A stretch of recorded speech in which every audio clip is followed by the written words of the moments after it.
Hello दोस्तों, कैसे हैं आप सभी। आशा करते हैं आप सभी स्वस्थ होंगे। आप सभी का बहुत बहुत स्वागत है हमारी यूट्यूब चैनल ट्रिकी हिंदी पर।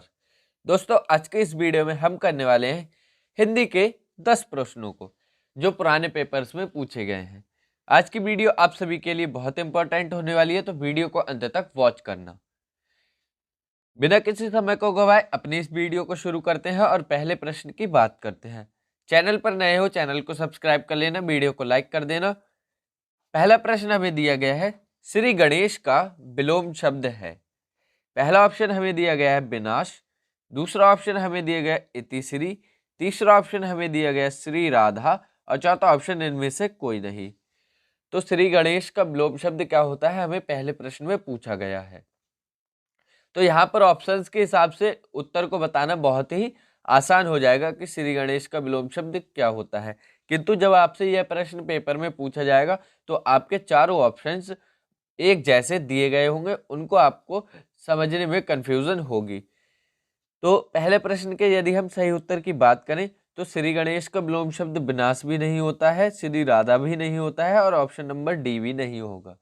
तो श्री गणेश का विलोम शब्द ऑप्शन नंबर बी इतिश्री हो जाएगा। ये मैं आपको पहले भी पेपर के जब मैंने इंपॉर्टेंट प्रश्न कराए थे तब आपको बताया था कि श्री गणेश का विलोम शब्द इतिश्री होता है।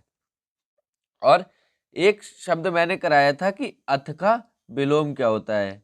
अथ शब्द था तो अथ का विलोम होता है हमारा इति। तो इस बात का भी आपको विशेष तौर पर ध्यान रखना है कि अथ का विलोम इति होता है। यानी कि अथ हमारा शब्द मैंने बताया था कि श्री गणेश से संबंधित एक शब्द पूछा जाता है और इतिश्री हमारा श्री गणेश से विलोम में पूछा जाएगा। चलिए, पहले प्रश्न के बाद अब बात करते हैं दूसरे प्रश्न की। दूसरा प्रश्न है, दो अथवा दो से अधिक शब्दों से मिलकर या बने हुए नए सार्थक शब्द को क्या कहते हैं। पहला ऑप्शन हमें दिया गया है समास, दूसरा ऑप्शन हमें दिया गया है छंद, तीसरा ऑप्शन हमें दिया गया है संधि और चौथा ऑप्शन हमें दिया गया है अव्यय। तो मैंने आपको जब थ्योरी क्लासेस कराई हैं तो मैंने आपको बताया था दो या दो से अधिक शब्दों से मिलकर बने हुए नए सार्थक शब्द को हम कहते हैं समास। ऑप्शन नंबर ए इस प्रश्न का सही उत्तर हो जाएगा। समास हमारा दो या दो से अधिक शब्दों से मिलकर जब किसी नए शब्द का हम निर्माण करते हैं। ये मैंने आपको समास की परिभाषा में भी थ्योरी क्लासेस के दौरान कराया था। अगर आप सभी ने वो क्लासेस नहीं देखी हैं तो आप उन क्लासेस को देख सकते हैं। दूसरे प्रश्न के बाद अब बात करते हैं तीसरे प्रश्न की। तीसरा प्रश्न हमें दिया गया है, समास का शाब्दिक अर्थ क्या होता है। पहला ऑप्शन हमें दिया गया विस्तार, दूसरा ऑप्शन हमें दिया गया विच्छेद, तीसरा ऑप्शन हमें दिया गया विग्रह और चौथा ऑप्शन हमें दिया गया संक्षेप।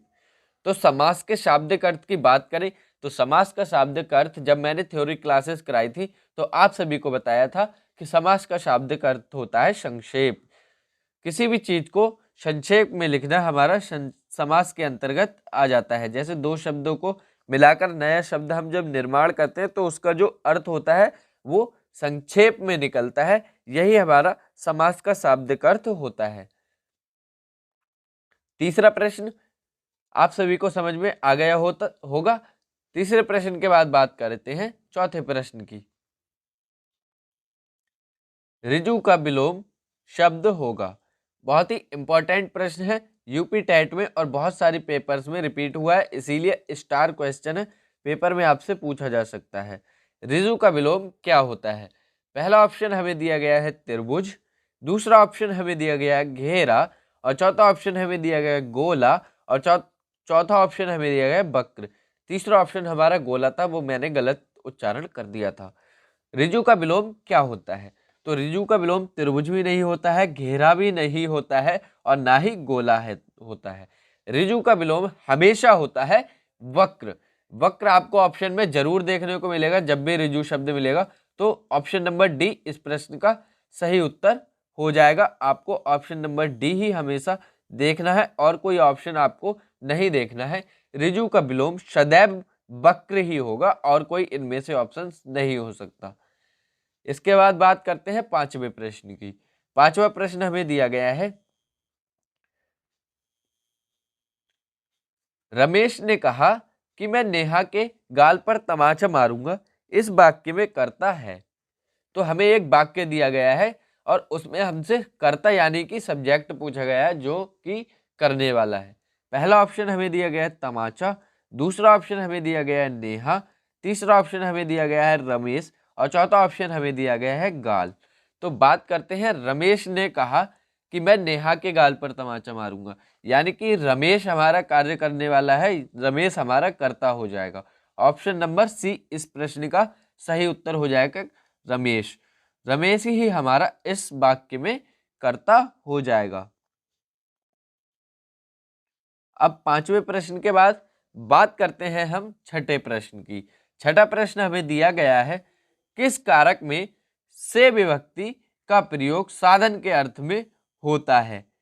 ये प्रश्न मैं आपको पहले भी बता चुका हूं उदाहरण के माध्यम से।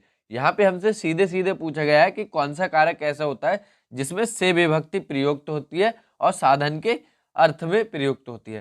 पहला ऑप्शन हमें दिया गया कर्ता, दूसरा ऑप्शन हमें दिया गया अपादान, तीसरा ऑप्शन हमें दिया गया संप्रदान और चौथा ऑप्शन हमें दिया गया कर्ण।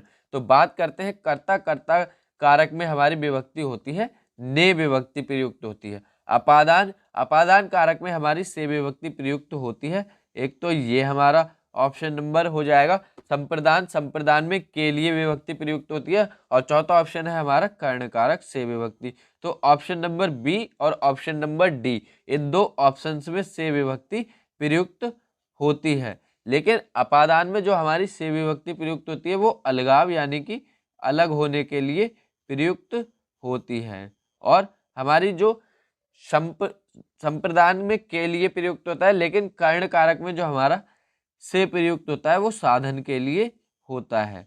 तो ऑप्शन नंबर डी हमारा इस प्रश्न का सही उत्तर हो जाएगा। कर्ण कारक में हमेशा से विभक्ति साधन के रूप में प्रयुक्त होती है। जैसे मैंने उदाहरण आपको बताए थे कि मैं कुल्हाड़ी से पेड़ काटता हूं, तो यहाँ पे हमारी कुल्हाड़ी साधन हो जाएगी और से विभक्ति हमेशा साधन के लिए प्रयुक्त होगी कर्ण कारक में। ऑप्शन नंबर डी इस प्रश्न का सही उत्तर होगा। अब बात करते हैं हम सातवें प्रश्न की।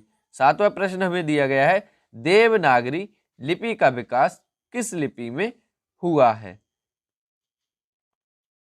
पहला ऑप्शन हमें दिया गया है ब्राह्मी लिपि, दूसरा ऑप्शन हमें दिया गया है खरोष्टी लिपि, तीसरा ऑप्शन हमें दिया गया है देवनागरी में और चौथा ऑप्शन हमें दिया गया है सिंधु। तो देवनागरी लिपि का हमारा विकास हुआ है ब्राह्मी लिपि में। ऑप्शन नंबर ए सातवें प्रश्न का सही उत्तर हो जाएगा। इसके बाद बात करते हैं हम आठवें प्रश्न की। आठवां प्रश्न हमें दिया गया है, विनय व्यंग उपहास को व्यक्त करने के लिए किस विराम चिन्ह का प्रयोग किया जाता है।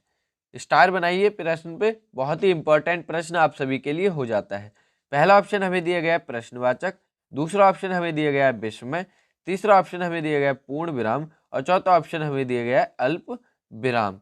तो विनय व्यंग और उपहास को व्यक्त करने के लिए कौन से विराम चिन्ह का हम प्रयोग करते हैं। तो विराम चिन्ह हमारे 20 होते हैं और विराम चिन्हों के जनक हैं हमारे कामता प्रसाद गुरु जी।